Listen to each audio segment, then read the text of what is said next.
Thomas Yelloweyes is back from Night Train Pickleball in Oregon. Thomas, just because I'm fascinated and impressed that you have a background different from some of us, and maybe people missed our first episode, tell a little bit about your background and how you're a Native American, which I think is just fabulous myself. Yeah, so I was born and raised actually in Texas. I am Native American. I grew up in the foster care system from the age of 3, so that is a Oh, little bit of a different from the age of 3, and I was raised by eventually long term was raised by a Caucasian family. There were 4 of us, but we're all Cheyenne and Arapaho from the Cheyenne and wow. Arapaho Nation. That's really amazing. What a great family to have kept you all together so that culturally you had that connection. And ultimate frisbee was a sport that you played competitively and were very successful at.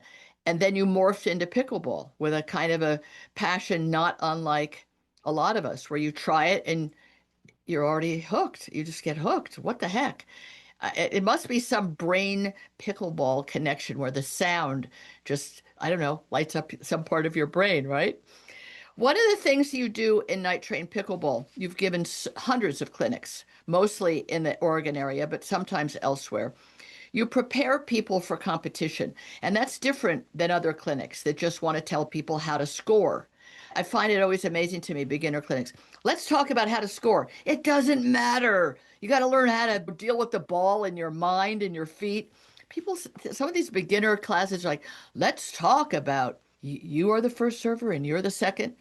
Let's talk about tournaments because that's something that you have a system that you've designed of your own creation to prepare people who want to go into a tournament. And I know the first time I went to a tournament, I thought, oh, maybe this will be fun. And guess what? It really wasn't fun. Now, why was it not fun? And what should our expectations be? And how do you prepare people, especially mentally, for the experience of being in even a small local tournament? Maybe you know a lot of the people. You think, oh, it's no big deal. I just want to have fun. But it is a big deal because it's a competition where the score counts, right? Right. I think to the first thing to understand is this is not rec play. This is not even glorified rec play. This That's right. is where the things that you don't take serious in rec play become serious and they matter. And Yes. a lot of players, they'll give you the answer. So here's a question I ask all the time when Okay. somebody says to me, players new to tournaments, whether they played one or whether they're about to play their first one, and they're all excited. You can see it in their face. And then I'm excited for you. But then the question I have to ask is, what is your goal? What do you want to accomplish in this tournament? And one of the overlying answer I get is, I just want to have fun. And that is always a red flag to me. Yeah, Always a because red flag. if you just want to have fun, guys, stay on the rec court. It's a Right. different beast when you get there, and your whole endocrine system, your everything. You have to go to the bathroom suddenly. Your mouth is dry. Your heart's beating really fast. Your limbs are frozen. And you thought, oh, I just want to have fun. What happened? Right. No, they'll say, I want to have fun. I say, you're doing that on the rec court. Like you're doing that during open sessions. What makes this different? And when we go round and round for a few minutes, I finally say, hey, listen, can I just share with you what my goal is when I go to play? And they're like, sure, sure. I said, I'm gonna say it. You don't want to say it, but I'm gonna say it. It's to win. Why else would you go play? Now, I want to share something else with you. Winning is fun. Yes. There's different types of winning. You can win on the rec court is not as much impact. Losing is not as much impact. Tournament play, winning is amplified. Winning in a tournament's amplified, but Yes. losing, the thing you're not considering is losing is amplified. Or maybe you're considering it, and that's why you're saying just want to have fun. That is just put so brilliantly because if we don't say I want to win, then when we don't win, we're like, oh, I just came to have fun.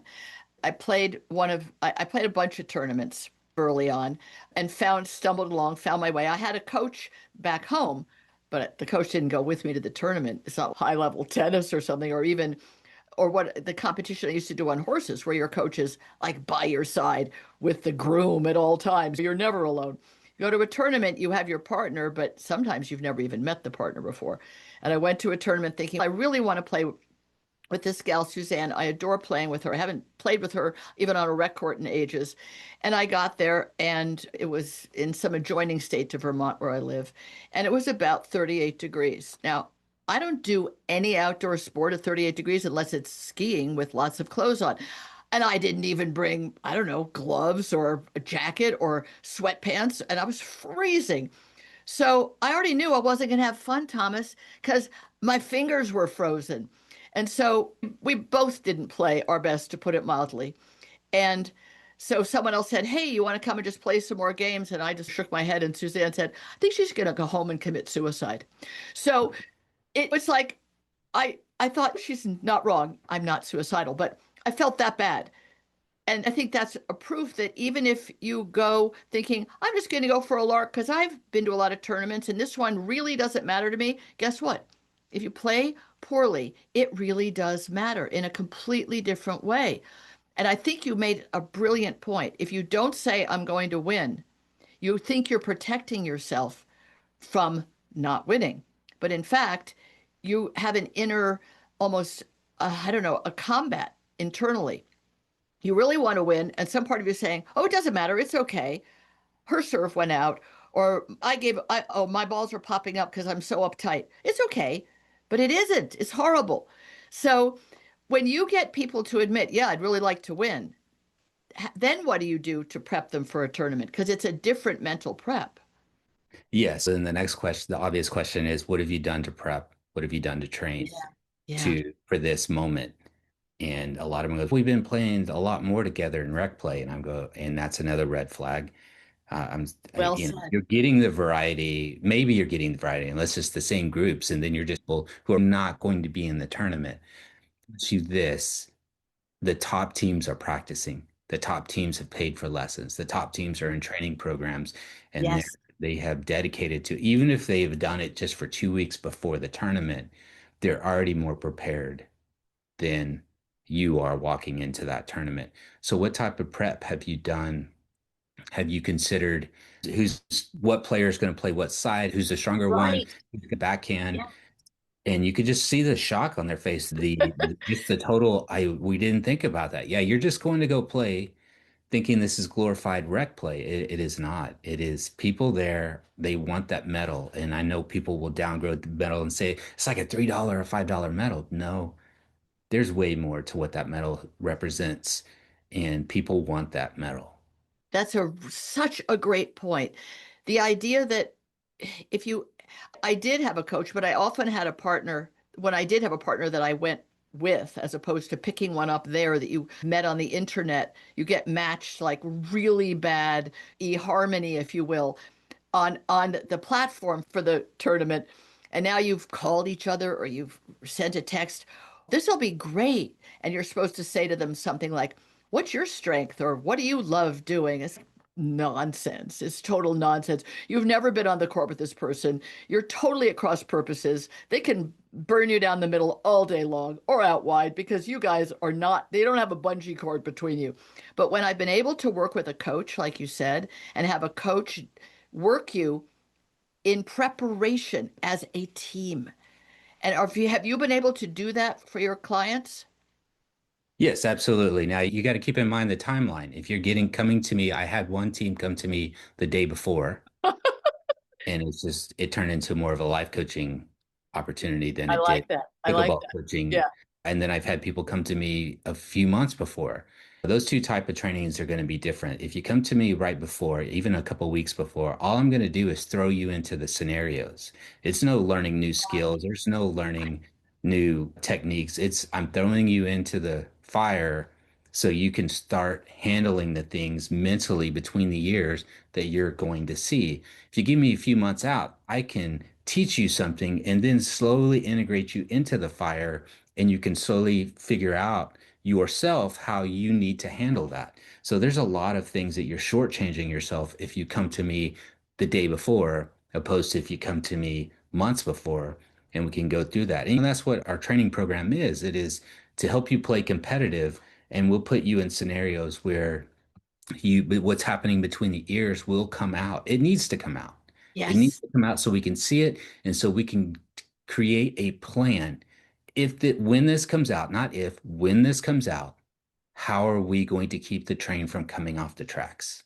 I love it. And anyone who's been in a tournament knows that there are plenty of those moments, whether it's you or your partner, you freeze or you start to get uptight and you do start to put the ball up. Now, we know that at any level of play, putting the ball up is a prescription for disaster. They're going to drive it back at you in one way or another. You never want to put the ball up.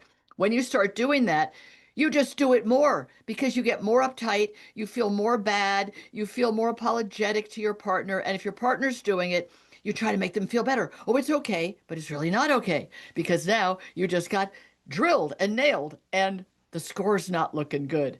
So I think that's a really great point. When you go to a coach, it's not to say, let's practice cross court short dinks. It's more if your partner is dinking cross court, what should you expect? There's all these things that we don't think about in rec play. We don't always, rarely play with the same person. And it's so easy to shrug off these bad moments. Oh, yeah, I shouldn't have hit it cross court because you're standing right there. It's putting you at a disadvantage. You do it in a Right. tournament, you just lost a bunch of points and you don't even know how it happened strategically. Yeah, and in that scenario, you're paying so much attention to what your partner's doing or not doing, and you didn't even pay attention to what happened across the court. Like, Exactly. why was that? Why did that happen? Because if you say you're thinking strategically, if you can't assess the situation, oh, it's just because you pop it up every time. No, what ball are we giving them Thank that you. they're hitting at you that you're popping up? Maybe I I'm love the it. one hitting it and you're the one popping it up and I'm the one paying for it. Maybe that's the scenario we're in. So don't give them the same shot. That is so perfect. And of course, it's very difficult, even if you really know the other person and you're really comfortable with each other, to do that verbal assessment during the tournament, but you have to. You have to say, don't hit to his backhand. It's his favorite shot. Because you've just learned this about a total stranger. If you hit that person two or three backhands and they can smoke you on their with their backhand, don't put it there anymore. Just don't put it there.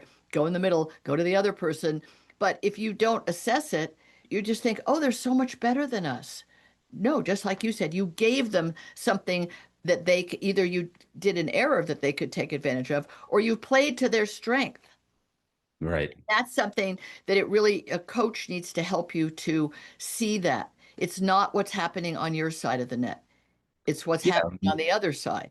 When you're looking, say you're in rec play and you played that team and they smoked you. But if you took away all of the stresses, you took away the wins and losses, how many times would you beat that team out of 5 times, out of 10 times? You probably would be surprised how many times you actually could win. But the minute you go, this is your one shot, this is it.